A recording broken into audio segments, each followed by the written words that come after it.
It is said that money is like oxygen. Well, money, finances is a recurring theme on this show because in order to make our dreams come true, we need money. And not only that, as women, we need to empower ourselves in the financial area of life. And well, that's exactly what my first guest will be talking about today. Hello, I'm Shannon Skinner, and welcome to Extraordinary Women TV. My first guest is Debbie Bullock. She is the founder of Women of Wonder Money Club, and she's going to be talking about financial literacy. And I'm so grateful to have her here today to share not only her story, but also tips and advice through her years of wisdom. Later in the segment, before we take a break, I'll have my regular Good to Know Minute. When I ask my guests for their top success tip, you'll hear Debbie's. In the second half of the show, we're going to talk about obstacles in the way to your dream and making your dream come true, and how you can remove them. So stay with us. Well, my first guest, Debbie Bullock. Hello, Debbie. Welcome to the studio. Thank you, Shannon. It's just wonderful to be here. Now, you're the founder of the Women of Wonder Money Club, which we're going to be talking about a lot today. That's correct. Yeah. And you founded this, this is new. It's relatively new. It was a vision about a year ago. I've been in the financial services industry for about 12 years now, and started off just basically working with young families and helping them prepare for their children's post-secondary education. But what was a recurring theme that I noticed at that point was that, you know, all my young families really didn't have, they didn't know what they didn't know about their financial planning. And to be honest with you, I wish someone had come to me when I was in my 20s and my 30s, and you know, started me on the right path. And it's been sort of a passion for me. Education's always been very important. I like things to be very simple, and so what I have created is a money club for women, specifically because the financial services industry has been really set up with and designed for the way men learn. You know, there's PowerPoints, flip charts, equations, you know, for tax savings that, you know, when I see those, my eyes glaze over. And it hasn't been an environment where women learn in the way that they learn. We know, you know, men and women, boys and girls do learn differently. And what I've created is a money club, and it's more of, think of home parties for financial planning for women, or financial literacy for women. Imagine sitting around a dining room table, or just, you know, a table where there's like-minded women who want to confidently transform their relationship with money so that they have prosperity and choice in their life. And we share. There's always some structure, but also what ends up happening is that the women who are there ask questions of the experts who are in the room, and you know, a lot of times you don't know a question that's been asked before, and you think, well, I really needed to know that information. Well, you don't know what you don't know. Exactly, right? That's right. Well, you know, we're going to talk a bit more detail about the Money Club, but you mentioned something that was really interesting, is that women learn differently, or women, you know, certainly about finances. I mean, flip charts, you know, charts, Excel spreadsheets, that makes my eyes glaze over. And mine too. And that the financial industry has been really created initially by men. Right. For men. Yeah. It's been, is that correct? It's been predominantly that way. Yes. That's at least how it began. That's right. By men and for men. There's been a real surge, though, of women who have gotten into the financial services industry and are continuing to. And the reason, you know, that financial literacy for women is so important is that 9 out of 10 women are going to be on their own at some point during their life, whether it's due to death, divorce, or by choice. And 9 out of 10 women will be on their own. Yes, exactly. Okay. Which that's most. Quite staggering. Right. Yeah, quite staggering statistics. And the average age of widowhood is actually 56. A lot of men, when they hear that, they think, okay, you know, I don't have much time left. No. But it's true. And if the woman has not been involved in her family's finances, whether it's divorce or death, I mean, all of a sudden they're being thrown into an emotional situation that they've got to cope, as well as taking over the finances. And so if they're if there's a means that they're educated beforehand, or part of their family's financial health, then it's a much easier transition. For this, unfortunately, it's an inevitable situation that's probably going to happen. So Debbie, I mean, you haven't always been in the financial industry area. I mean, there was a time where you realized that you yourself needed to know more about finances. I mean, what was going on in your life at that time? Well, that's absolutely true. I chose to stay at home with my children. Had loved it, absolutely loved it. Like so many other women in this country and around the world. That's right. Right. And I had not been involved with my family's finances, and so your husband took care of your finances. He took care of it all. Okay. Yes. Again, so that's very typical. That's Is right. It not? Yeah. That's right. But what ended up happening, as I mentioned, I was just researching for my children's post-secondary education through RESPs. RESPs tend to be a maternal product, just simply because women are registered education savings plans. Yes. So I was researching it, and I ended up joining the company because I excuse me, I love the product so much, as well as what it was going to do for children, and what it was doing for the families in helping out. And so I ended up at that point as well realizing that I was going to be on my own at some time in the future through divorce, and so I knew there's a lot I needed to learn as well, and I thought, what better way to learn than by teaching it, which is often what happens in our lives. Well, so when you had that realization, I mean, did it spook you, or was it something that instilled fear in you, and oh my God, I better do this or else? Or was it just motivational in that I really want to do this? Oh, it was motivational. Right. Yes. Yeah, when you realize that, at some point you're going to have to be self-sufficient, and having been a stay-at-home mom, my career had been on hold for approximately 10 years. And this was a means for me to, number one, do something that was of huge value. It's something that I loved. I loved to teach, and I loved to help families. And so just started off with younger families, but then along the way, I realized that, there's a lot of women who shy away from even learning about it because there hasn't been a comfortable environment for them to be able to ask questions where they didn't think that, I'm supposed to know that already, because again, we don't know what we don't know. And so that's how the Money Club actually evolved, because I would be networking with women or meeting friends of my own, and everyone would ask, well, what do you do? And well, I do financial planning, and it's the eyes glaze over, and it's like, okay, how can I avoid this person? Why is that? Because people are not comfortable with their finances. It's something, I mean, we talk... Is this right across the board? Well, yes, and actually what's really quite interesting is that a lot of the women who come to my Money Club, they say, my husband needs to be here. Right. Because, yes, the financial services industry has been set up for men, but men need to have things explained simply as well, or be in an environment where they feel comfortable asking questions without thinking, well, I'm supposed to already know that. Women are much it's easier for them to say I don't know it, but again, there hasn't been the avenue for them to be able to get the information in a way that is fun for them. And that's what the Money Club is. It's in a fun, confidential, comfortable, and it's just a lot of fun. We have a lot of fun.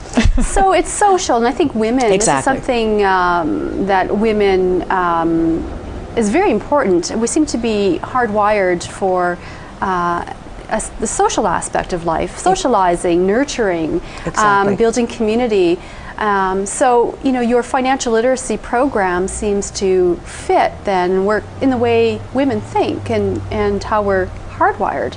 Exactly, and women, as soon as I explain, again, the how to get rid of a friend scenario when I tell them I'm a financial planner, as soon as I say I actually, have a women's money club, think of home parties for financial planning for women, and instantly they say, I want to be part of that. So it's really, it's so overwhelming, the response that I'm getting from women. They want this, and they haven't had this way to get this information. And do you get together then with tea, coffee, wine? Whatever's going, yeah. But yes, there's always refreshments, and it's social at the start. Then we share, we introduce each other. There's focus. There's a topic for every evening, and then it ends socially as well. So Debbie, we're going to pick it up after the break, and we'll talk more about the Money Club and how it works. But in the meantime, we're going to take a quick break. This means it's my Good to Know Minute, and I know that you've got a great tip for my viewers, so jump right in there. Well, the tip I have is that it's never too early and it's never too late to take control of your financial health. Where you are right now is your starting point. Be kind to yourself. It doesn't matter what's gone on in the past. Just have a goal and have a vision and take control of your financial health. Well, thanks for that. That's good to know. Never too late, never too early to start financial planning. Well, we're going to take a quick break, and when we come back, more with Debbie Bullock, founder of the Women of Wonder Money Club. So stay right there.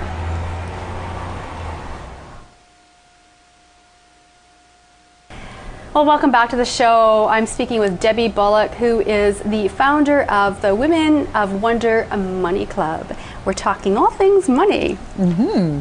Now, what does our relationship with money have to do with our childhood and our background? I mean, is there a connection in the way we're raised and how we think about money in the early years to how we actually think about money and our relationship with money as adults? That's a really interesting question, Shannon, because you're absolutely dead on with that.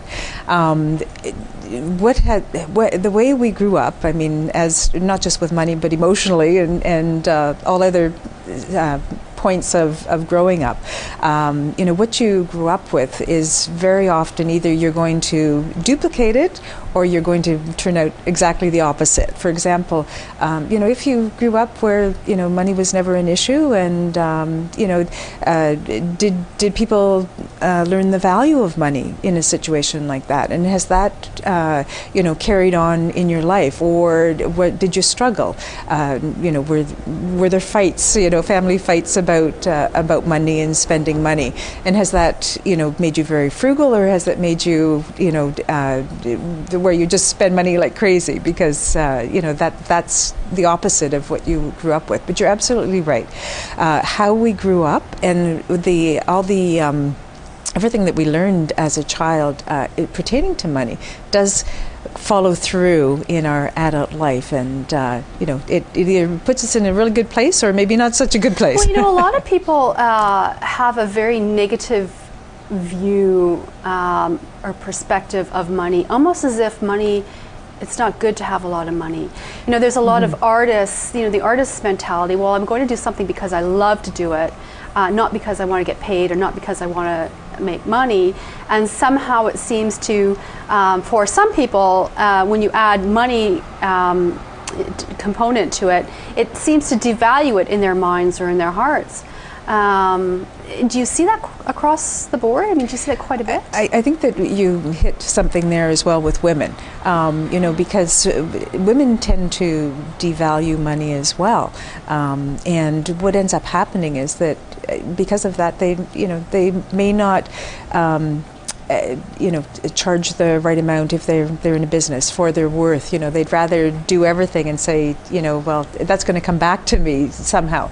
But and unfortunately, you've got to value yourself, and that's the one thing about the Money Club is that we also deal with women's relationship with money. In fact, we do have speakers that come in and speak specifically towards that, just because you need to know how it is affecting you, and maybe maybe where you are in your life the way you are right now, but also how you can change that. And that's the beauty of wherever you are right now, it doesn't matter. You can change your attitude and you can change the way you think and move forward and have prosperity and choice. So you have, with the Money Club, then you have guests that come in, you've got speakers, women, are they charged sort of with homework that they have to take? Yes, absolutely. Home and, we have what's called WOW Essentials. Basically, it's going to, everyone has to start at the same level. It's just the basics for financial planning. We determine what your net worth is, basically where you are. That's the starting point. And then people have to leave at that point and go and find what their number is and find out, exactly where they are. Then they come back and we don't divulge anything of personal numbers. So it's confidential. It's absolutely confidential. So that members can be assured that if they're part of this, the Money Club, that anything that they say and share will be kept in confidence. It's confidential, and we don't get into specific numbers either as well.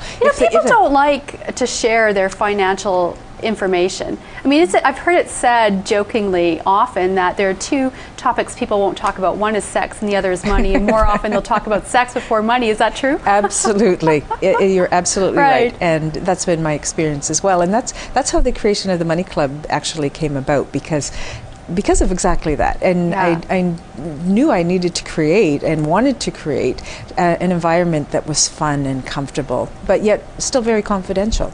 So so they absolutely, they get homework, and then the other two parts of the WOW Essentials is they get Investments 101. It's just across the board, every type of investment and understanding what it is and how you can apply it into your life. And then then it's Insurance 101, so that you know all the types of insurance that are available to you, because people just don't know what they don't know.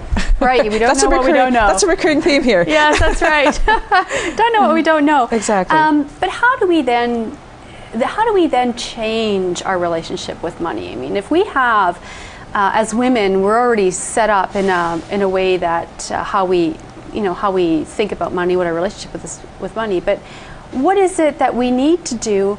Obviously, going to a Money Club like yours is a step. But what happens if there are women out there who don't have access to a Money Club? Maybe they're living in a smaller rural community and they don't have access, or they can't make it to Toronto. I mean, what can they do? Well, there's always courses. They can attend seminars. Our website will actually be starting to do some training, online training. So there's a lot of things that women can do. The Money Club will be expanding very, very quickly. Right now you're based in Caledon, Ontario. Caledon and the GTA area. GTA. Yeah, okay, in April we'll be starting off in the Mississauga and Oakville, Burlington area. And it's just going to grow from there.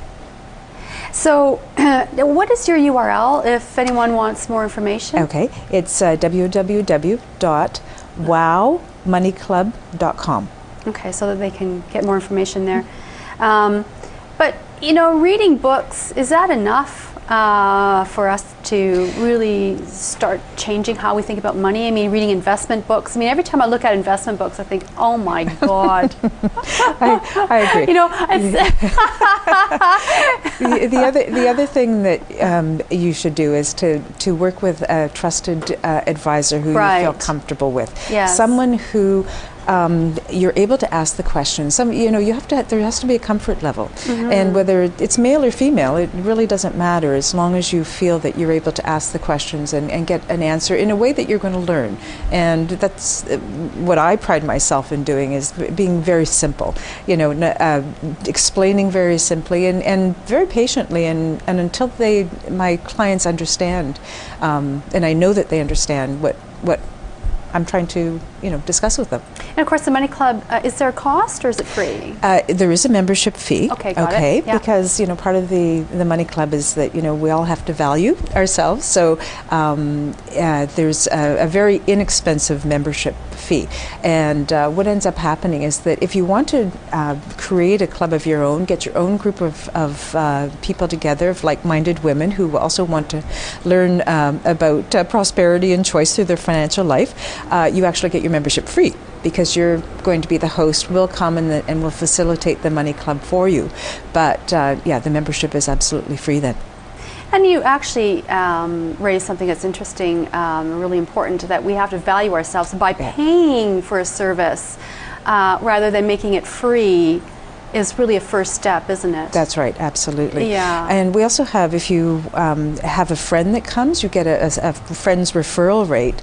And when I was offering that to some of my clients, I had one client that said, I would have gladly paid the full amount. I'm so glad to be part of this.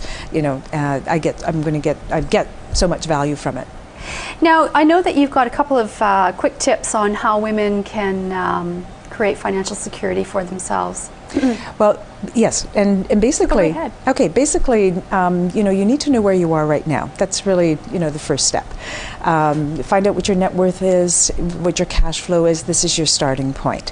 The next step is that you also need to get educated, okay? Take some personal finance courses, attend seminars, join a women's money club if you have access to that. The other part is you need to learn to pay yourself first. Decide on a monthly amount that you'd like to set aside in savings every month, and make sure that that's the absolute first thing that you pay yourself first, okay? You'll be surprised how things grow.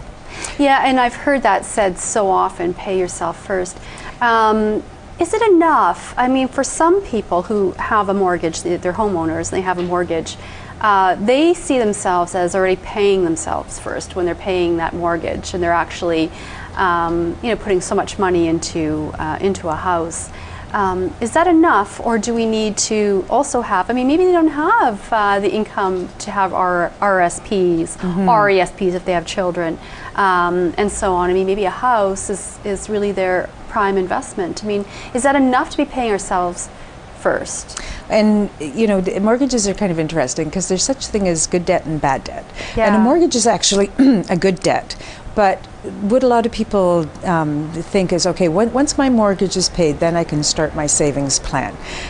But what they forget is that, okay, yes, but then they're going to have to put their kids through school. Typically what ends up happening, at the same time the mortgage is paid off, they're also having to put their children through school, and they're pretty darn close to retirement. So all of a sudden they think, okay, I've paid off my mortgage, I have a house, but I don't have anything set up in savings. Yeah. Now what? And so they have to remortgage to be able to put their kids through school or to fund their retirement.